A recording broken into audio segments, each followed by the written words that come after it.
বসক ৰাইজ বসক, আমাক ৰক্ষা কৰক ৰাইজ, ৰক্ষা কৰক। বসক ৰাইজ, আমাক বসক, আমাক ৰক্ষা কৰক ৰাইজ।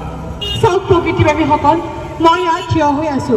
মই এজোপা গছ আৰু এই মাটিতে মই শিপাই আছো। সেই চাৰিওফালৰ পৃথিৱীখনক মই নিজ চকুৰে প্ৰত্যক্ষ কৰি আছো।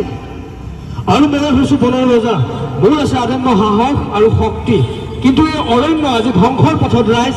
গতিকে আপোনালোকে আহক, আমাক ৰক্ষা কৰক। আহক ৰাইজ, আমাক বচাওক। কি হৈছে মানে? সেই আপোনালোকৰ নিচিনা মানুহৰ কাৰণে আমি দিনে দিনে ধ্বংস হৈ আহি আছো। আমি কি কৰিলো?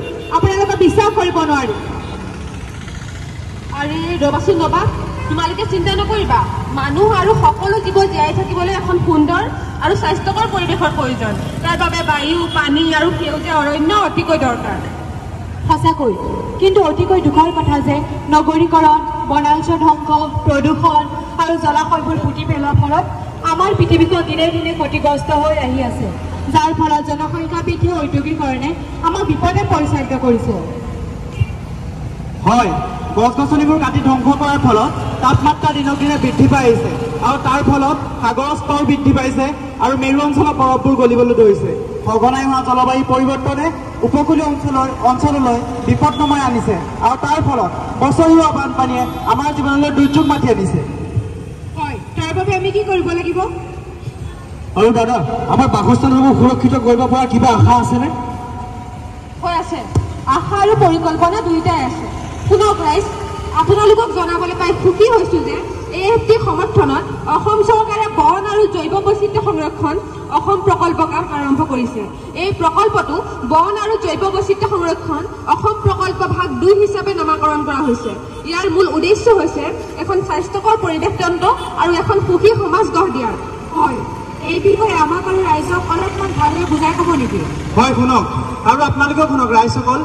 APFBC হৈছে বন বিভাগৰ এখন বহনক্ষম আৰু উৎপাদনক্ষম বহুমুখী প্ৰকল্প।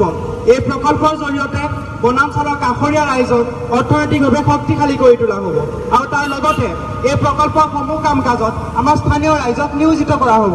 হয়, স্থানীয় লোকসকলক বয়ন, চিলাই, মৌ পালন, পশুপালন, বাঁহ বেতেৰে তৈয়াৰ কৰা সামগ্ৰী, কাঠফুলাৰ খেতি, মমবাতি তৈয়াৰ আদি বিভিন্ন ধৰণৰ প্ৰশিক্ষণ দিয়া হ'ব। আৰু এই সামগ্ৰীসমূহ প্ৰদৰ্শন আৰু বিক্ৰী বৃদ্ধিৰ বাবে কিছুমান বিপণী স্থাপন কৰা হৈছে, যেনে অসম ৰাজ্যিক চিৰিয়াখানা, কাজিৰঙা ৰাষ্ট্ৰীয় উদ্যান, হৰ্ণবিল উদ্যান, পবিতৰা অভয়াৰণ্য, তেনেকুৱা বিভিন্ন জেগাত বিপণীসমূহ স্থাপন কৰিছে। গতিকে এই প্ৰকল্পটো আমাৰ কাৰণে খুবেই গুৰুত্বপূৰ্ণ। এই প্ৰকল্পটোৱে মহিলা সবলীকৰণ আৰু আত্মসহায়ক গোটসমূহক শক্তিশালী কৰাৰ উদ্দেশ্যে কিছুমান আঁচনি লৈ আহিছে, আৰু তাৰ লগতে গছপুলি ৰোপণ কৰি বন্যপ্ৰাণী সংৰক্ষণ আৰু উদ্ভিদ সংৰক্ষণৰ ওপৰতো গুৰুত্বপূৰ্ণ ভূমিকা পালন কৰি আহিছে। হয়, তাৰ বাবে আমি বজাৰৰ সৈতে সংযোগ স্থাপন কৰিব লাগিব। বজাৰ আৰু বনাঞ্চলৰ মাজত ব্যৱধান দূৰ কৰিব লাগিব। আৰু এই কামসমূহ কৰিবলৈ কিবা সমিতি থাকিব নেকি? হয়, আছে। তাৰ কাৰণে বন বিভাগে JFMC আৰু EDC নামৰ দুখন শক্তিশালী সমিতি গঠন কৰিছে, আৰু এই সমিতিৰ সক্ৰিয় সদস্যসকলে এই প্ৰকল্পটো প্ৰচাৰ আৰু প্ৰসাৰৰ দিশত কাম কৰি আহিছে। কিন্তু অকল সিমানেই নহয়, আমি সকলো আগুৱাই আহিব লাগিব। সকলো একগোট হৈ বন্যপ্ৰাণী আৰু উদ্ভিদ সংৰক্ষণৰ লগতে আমাৰ গাঁৱৰ আৰ্থসামাজিক দিশটোৰ উন্নয়ন ঘটিব লাগিব। কিন্তু দাদা, অঞ্চলটোৰ মানুহখিনিক একগোট কৰাটো যথেষ্ট প্ৰত্যাহ্বানৰ কাম। ইয়াৰ বাবে নেতৃত্ব কোনে দিব? হয়, অঞ্চলবাসীক একত্ৰিত কৰাটো যথেষ্ট ডাঙৰ প্ৰত্যাহ্বানমূলক কাম। সেয়েহে বন বিভাগে যুটীয়া বন ব্যৱস্থাপনা সমিতি আৰু পৰিৱেশ উন্নয়ন সমিতিক শক্তিশালী কৰি তুলিছে। হয়, এইটোতো খুব সুন্দৰ পদক্ষেপ। গতিকে ৰাইজ আহক, আমি সকলোৱে মিলি আমাৰ নিজৰ ঘৰখন সুৰক্ষিত কৰি ৰাখোঁ। আহক, আমি সকলোৱে মিলি গছপুলি ৰোপণ কৰোঁ, আৰু গছপুলি ৰোপণ কৰি আজি যি অৰণ্য আমাৰ মাজৰ পৰা নাইকিয়া হৈছে আৰু যি বন্যপ্ৰাণীৰ জীৱনলৈ অস্তিত্ব নামি আহিছে, আমি সেই শংকা দূৰ কৰোঁ। হয়, আপোনালোক সকলোৱে এই প্ৰকল্পটোত অংশগ্ৰহণ কৰিব লাগিব। আৰু এটা কথা, এই প্ৰকল্পটোৱে 12,500 হেক্টৰ মাটিত বৃক্ষৰোপণৰ পদক্ষেপ লৈছে। বা ইমান মাটিত গছ পুলি ৰুব, আমাৰ ঘৰবোৰ যে পুনৰ জীৱিত হৈ উঠিব। হয়, সঁচাকৈ। আৰু ৰাইজ, আমাৰ দৰে বনৰীয়া সতীৰ্থসকলক আপোনালোকে বচাব লাগিব। গতিকে আহক, আমাক বচাওক, আমাক ৰক্ষা কৰক ৰাইজ। ৰাইজ, আপোনালোকে জানেনে, আপোনালোকে ৰোপণ কৰা প্ৰতিটো পুলি এদিন আপোনালোকৰ বাবে নতুন নতুন সতীৰ্থ হৈ উঠিব।